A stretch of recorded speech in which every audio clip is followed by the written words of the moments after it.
আজকের গল্প ছক, তৃতীয় পর্ব। স্টোরি টেলিংয়ে আমি শ্রী। দেব কমল বলে, ছেলেটার সঙ্গে বড্ড বেশি গায়ে পড়ে কথা বলছে যেন নমিতা। স্কুলে ছুটির পরে এত কিসের গুজগুজ ফুসফুস ভেবে পায় না পরেশ। এর আগেও একদিন বারণ করেছে নমিতাকে, মাকে বলে দেবে বলে ভয় দেখিয়েছিল, কিন্তু কোথাও কি মেয়ে তেমনি গায়ে করে না। আজ নিয়ে 3 দিন হলো ওদের সঙ্গে স্কুলে আসছে পরেশ। অবশ্যই একটু তফাৎ রেখেছে। প্রথম দিন তো খুব লজ্জা করছিল। দুই বোনের সঙ্গে অত্যন্ত 100 ফুটের দূরত্ব রেখে সাইকেল চালিয়ে আসছিল। মাঝখানে হরেক রকমের লোকজন, হাটুরে মানুষ, ঘোড়সান দিতে যাওয়ার টুকু পরামানিক, আর কৈলাস জেলে তীর বেগে মোপেড চালিয়ে যাওয়া। এত সবের মধ্যে আলাদা করে পরেশকে চেনা মুশকিল, কিন্তু ওর নিজের তো খেয়াল হারালেই চলে না। গিন্নিমাকে কথা দেওয়া আছে,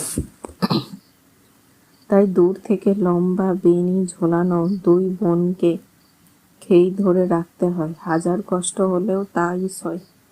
এরা যদি অন্য মেয়েগুলোর মতন হতো তাহলে সমস্যাই ছিল না, কিন্তু জ্যাসা বাপ তৈসা মেয়ে, একবার এদিক ওদিক যায়, একবার ওদিক। ওর গায়ের ওপরে গিয়ে পড়ে, তাকে টোনা মারে আর পিছু ফিরে দেখে সত্যি সত্যি পরেশ আসছে কিনা। অনেক কষ্ট করে গত 2-3 দিন চুপচাপ করেছিল পরেশ। যত বয়স স্কুলের হেডমাস্টার মশাই এর ছেলেই হোক, দেব কমল ছেলে হিসাবে ঠিক না। আরো অনেক মেয়ে সঙ্গে মহরম ও নিজের চোখ দেখেছে পরেশ, কিন্তু হলে হবে কি, কর্তামশাইয়ের জেদ আর প্রতিপদ সবটা না পেলে এই বয়সে কিছু তো পাবেই দু বোনে। তাই কে কার কড়ি ধরে। এই তো আজ স্কুল ছুটি হয়ে 3:30। কমলিনী গার্লস স্কুলের সামনে মাতঙ্গিনী হাজরার বইয়ের দোকানে ছায়ায় পরেশ আর ওর সাইকেল জিরাচ্ছে এখনো। 4টে বাজছে এদিকে, অথচ নমিতা সবিতার দেখা নেই। বিরক্তি পরেশ আজ একটা হেনস্থা করবে বলেই ঠিক করে ফেলি। প্রথমে ভয় দেখাবে গিন্নিমা আর কর্তাবাবু দুজনারই। স্কুল বন্ধ করে দেবার ভয় দেখাতে ছাড়বে না। তাতে যদি হাল হয় তো ভালো, না হলে অন্য রাস্তা। ছায়ায় বসে থাকতে থাকতে একটু ঢুলুনির মতন আসছিল। একটা ঝাঁকুনি দিয়ে ঝোঁকটা কেটেই যেতে লাগলো। হেডমাস্টারের ছেলের সঙ্গে 2 বোন, সাইকেলের মাঝখানে রেখে দেব কমল, দুধারে দুজন। উঠে দাঁড়ালো পরেশ। মেয়েরা সাইকেলকে হাওয়া দিতে একটু দাঁড়ালো বললেই দেব কমলকে একা পেল এবার। একটা খয়েরাটে রঙের জিন্স আর পাঞ্জাবি চড়িয়েছে। অভ্যস্ত চোখের নজর করলেই সিগারেট খাওয়ার চিহ্ন ঠোঁটে স্পষ্ট। ডান হাতে আবার বালা পরা বাবু। পাশ দিয়ে চলে যাচ্ছে দেবকমল। পরেশ ডাকলো, শোনো। থামলো দেবকমল। ভালো করে তাকিয়ে দেখলো পরেশকে। তারপর তাচ্ছিল্য ভরা সুরে বলল, কি হলো? পরেশের মাথায় তখন নদীর চড়া স্রোত।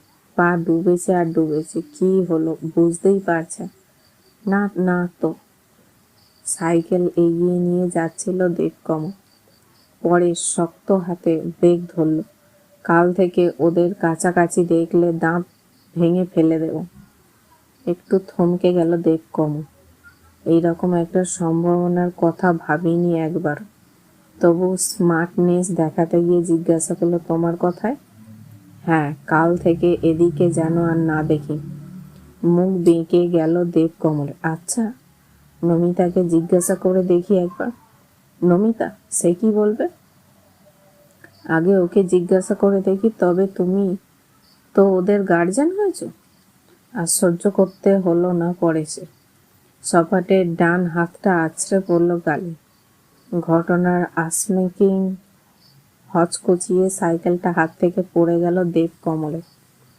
ঝড়াং করে একটা আওয়াজ হলো, রাস্তার ওপারে পড়ে যাওয়া।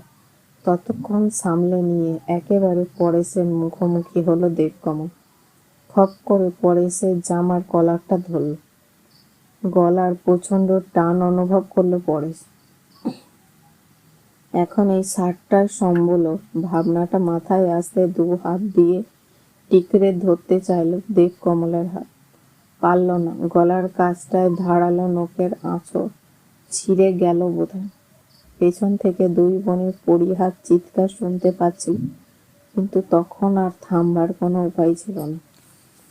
আঁচড়ে কামড়ে ঘুষি মেরে একের অপরের শিক্ষা দেবার চেষ্টা। কেউ কারোর চেয়ে কম ছিল না। দু বোন চেঁচামেচি করে লোকজন জড়ো করে।